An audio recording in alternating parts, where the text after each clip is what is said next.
Today's podcast is about the audiobook, MIT Technology Review, April 2016 by Technology Review, and narrated by Todd Mormont. It is in the category Science Technology, Magazine Radio, in English, duration of 1 hour and 16 minutes, and published on April 1, 2016 by MIT Technology Review, which you will certainly enjoy. Here is the excerpt of the audiobook to give you an overview of its contents. Nevertheless, you can listen to it in full for free by participating in the 30-day free trial, a great deal to get you started. Just visit the link in the description below.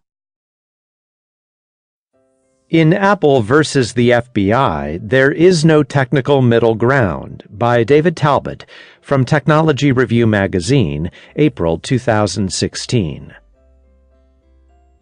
Policymakers say they want a compromise on law enforcement access to smartphones, but legal and technical experts say it's tough to discern what that might look like in practice. Put simply, they say any process that makes it possible for a company to decrypt an encrypted phone, like the method the FBI advocates in its standoff with Apple over a dead terrorist's iPhone, will inevitably be shared and make encryption less meaningful, breaking down trust and security. The U.S. Congress is already weighing what to do. A commission proposed last week by Senator Mark Warner, a Virginia Democrat, and Representative Michael McCall, a Texas Republican, would aim to generate viable recommendations on how to balance competing digital security priorities.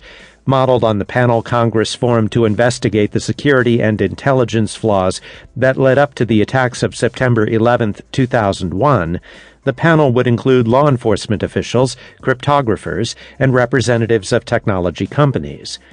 But it's hard to envision a way for Apple or other companies to selectively undo encryption protections without gutting the concept of having encryption, says Bruce Schneier, a cryptographer and security expert. I can't think of any compromise. Either Apple weakens security or they do not. There's no weakening security halfway, he says. He says he's unaware of a technical proposal by anyone that would make this possible. A federal magistrate has ordered Apple to create special software to defeat protections on the iPhone that was left behind by Syed Rizwan Farouk, perpetrator of a December attack that killed 14 people in San Bernardino, California. The change would allow the FBI to try multiple password combinations and thus decrypt the phone. Apple is appealing the order using a defense that was supported Monday when a judge in New York rejected a similar FBI request in a different case, but that ruling did not void the California case or change the larger debate. Apple's technology works like this. Any iPhone running iOS 8 or later has its contents encrypted on the phone's hard drive. It is decrypted only when a user enters a passcode. This passcode, when added to the iPhone's unique ID number, unknown to Apple, forms a key that unlocks the contents of the hard drive. To protect the password and thus the encryption against so-called brute force attacks in which every possible combination is tried, Apple has added software-based protections. Users can select an option that would delete the contents of the phone after 10 failed passcode entries, and the passcode must be entered on the device.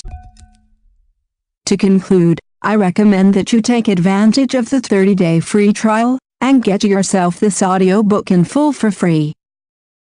Just visit the link in the description below. Thanks for watching.